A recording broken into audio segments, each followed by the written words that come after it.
বর্তমানে যদি আপনি ইউটিউবে টিকে থাকতে চান, তাহলে আপনাকে সবার আগে এইটা জানতে হবে আপনার ক্যাটাগরি অনুযায়ী যে অডিয়েন্স গুলো রয়েছে তারা ওই ক্যাটাগরির ভিতরে কোন ভিডিওগুলি বেশি দেখছে, এইটা আপনাকে অ্যানালাইসিস করে খুঁজে বের করতে হবে। যদি আপনি এইটা খুঁজে বের করতে পারেন, তাহলে কিন্তু আপনার চ্যানেলটা গ্রো করার জন্য আপনি একটু সহজ আইডিয়া কিন্তু পেয়ে যাবেন। কারণ আপনার অডিয়েন্স যে ভিডিওগুলি পছন্দ করছে ওই ভিডিওগুলি আপনি তৈরি করতে পারবেন, এতে করে আপনার ওই ভিডিওগুলি কিন্তু বেশি পরিমাণে ভিউজ কিন্তু আসবে। এখন আপনি এইটা কিভাবে বের করবেন যে আপনার ক্যাটাগরির ভিতরে কোন ভিডিওগুলি আপনার অডিয়েন্স সব থেকে বেশি পরিমাণে দেখছে। তো তার জন্য আপনাকে এই ভিডিওটা সম্পূর্ণ দেখতে হবে। এই ভিডিওটা একদম এ টু জেড দেখিয়ে দিব। তো আপনি কি করবেন, প্রথমে চলে আসবেন আপনার ওয়াইটি স্টুডিও থেকে এখানে। এই জায়গায় চলে আসার পর আপনি কি করবেন, এইখান থেকে দেখতে পাবেন আপনার এখানে নিচে রয়েছে অ্যানালাইটিক্স নামে একটি অপশন। আপনি এইখান থেকে অ্যানালাইটিক্সে ক্লিক করবেন।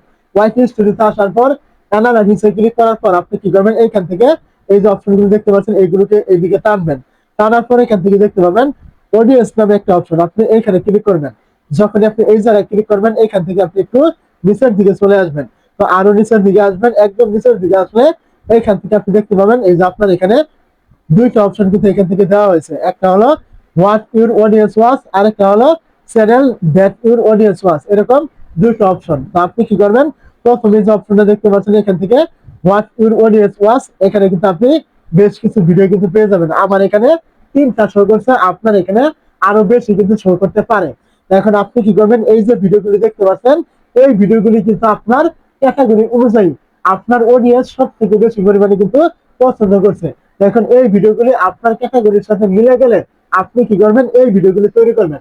যদি আপনি এই ভিডিওগুলি তৈরি করতে পারেন, তাহলে তাদের ভিডিওগুলি যেহেতু আপনার অডিয়েন্স দেখছে এবং এই ভিডিওগুলি আপনার ক্যাটাগরির সাথে মিল রয়েছে আপনার ক্যাটাগরিরই, তাহলে অবশ্যই আপনি এই ভিডিওগুলো তৈরি করবেন তারা যেভাবে তৈরি করেছে।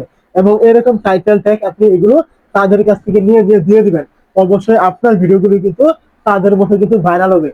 তো এটা ছিল আপনার একটা ফিচার। তারপরে এখান থেকে দেখতে পাবেন নিচে একটা ফিচারের কথা বলেছিলাম, channel that your audience watch. আপনি কি করবেন, তার পাশে এখান থেকে দেখতে পাবেন বেশ কয়েকটা আপনার এখান থেকে চ্যানেল থাকতে পারে। আপনি কি করবেন, এইখানে একটা ক্লিক করবেন। যখন আপনি এখান থেকে ক্লিক করবেন, দেখতে পাবেন চ্যানেলগুলো এখান থেকে চলে আসবে। এখন আপনি কি করবেন, এখান থেকে যে কোনো একটা চ্যানেলের উপর আপনি ক্লিক করবেন।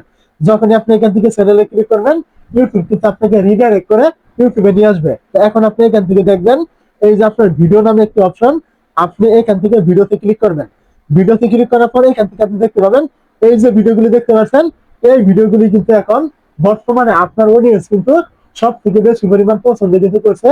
এই ভিডিওগুলি কিন্তু সব থেকে বেশি পরিমাণ দেখছে আপনার ক্যাটাগরি অনুযায়ী। এখন এই যে ভিডিওগুলি দেখতে পাচ্ছেন এই ভিডিওগুলি যদি আপনার ক্যাটাগরির সাথে মিলে যায়, অবশ্যই আপনি এই ভিডিওগুলি তৈরি করবেন। কারণ এই ভিডিওগুলি যেহেতু ভাইরাল রয়েছে আপনার অডিয়েন্স এইসব ভিডিও পছন্দ করছে এবং এই টপিকগুলো আপনার ক্যাটাগরি, তাহলে অবশ্যই আপনি যদি এই টপিকগুলো তৈরি করেন তাহলে আপনার ভিডিওগুলি কিন্তু তাদের মতো ভাইরাল হবে। আপনার অডিয়েন্স কিন্তু এই ভিডিওগুলি কিন্তু দেখবে। তো আমি আপনাকে যে দুইটা টেকনিক দেখিয়ে দিলাম যে আপনি কিভাবে আপনার ক্যাটাগরি অনুযায়ী ভাইরাল টপিকগুলো বের করবেন, আপনার অডিয়েন্স কোন ভিডিওগুলি বেশি পছন্দ করছে এটা আপনি বের করবেন। যদি আপনি এইগুলো সঠিকভাবে করতে পারেন, অবশ্যই আপনার চ্যানেলটা আপনি খুব শীঘ্রই কিন্তু গ্রো কিন্তু করতে পারবেন।